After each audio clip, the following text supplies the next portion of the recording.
kind of evil and scary that these people have a worldview which is so logically flawed, is so devoid of genuine rationale that they have to go to the most susceptible subsect of the population to inject it. Which is why you should get married, because the guard against that is strong families. Is it? It is a nuclear family. It is a mom and a dad sitting around the dinner table saying, what did you learn at school today? It's mom guarding at home, going through their homework and seeing what they're learning and saying absolutely not.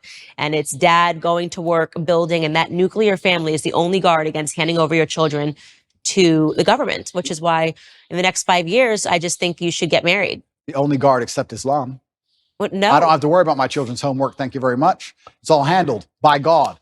And it's interesting you said that, though. It is a good point. And I think Matt Walsh actually said something about me having, I have children from a few different women. I don't like to give details on it.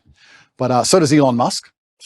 And I do think, although this may be elitist, I will state here that at a certain level of finance, it's not the same crime as it would be if I was a traditionally financed individual. I can afford 2 or 3 families, and I can afford to see them all. And I can afford to go to 3 countries in a single day on my jet if I need to. And I'm a very good father to all my children. I love them very much. And you're right. I completely agree with you. The nuclear family is the answer. My solution is not the solution for everyone, but the nuclear family is the answer. I agree with you. But Islam is also an answer. Well, I don't know enough about the Islamic faith to be able to counter you on that point, but I do think that having all your children around the dinner table, brother, sister, rivalry, this is beautiful. The rib, it's beautiful. Of course. I want that for you. Of course. It's beautiful as well.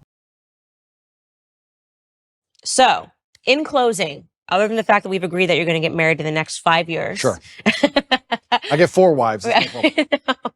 No, not 4 wives, just 1 monogamous relationship. Okay. What does Andrew Tate's life look like in the next 5 years? You've built your audience. You did it with your own grit and determination. There are people following you.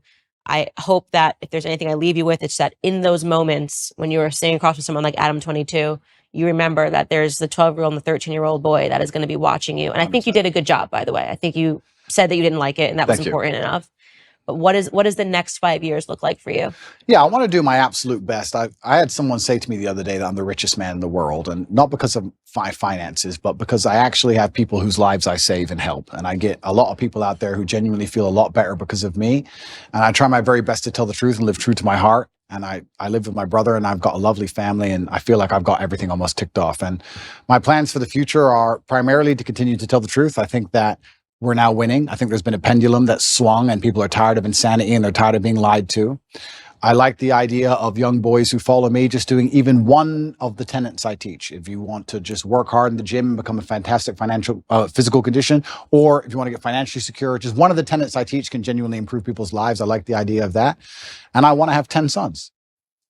And I need to make sure that all 10 are Andrew Tate 4, 5, 6, I'm the 3rd, 7, 8, 9, all the way up. And I have to make sure that the next generation are being produced, and they have to be strong enough to deal with a Romanian jail cell and deal with a matrix attack.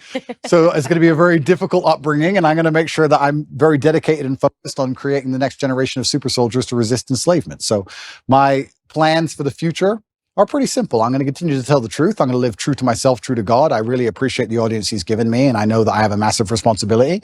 It makes me a better person. I'm going to be the best person I know how to be, and I'm going to have 10 Andrew Tates. That's my goal. That's the plan. Well, you heard it here first, ladies and gentlemen. If you thought 1 Andrew Tate was bad, you've got 10 more coming at you in the near future. Andrew, thank you so much for taking all of this time. Such a good conversation. Thank you.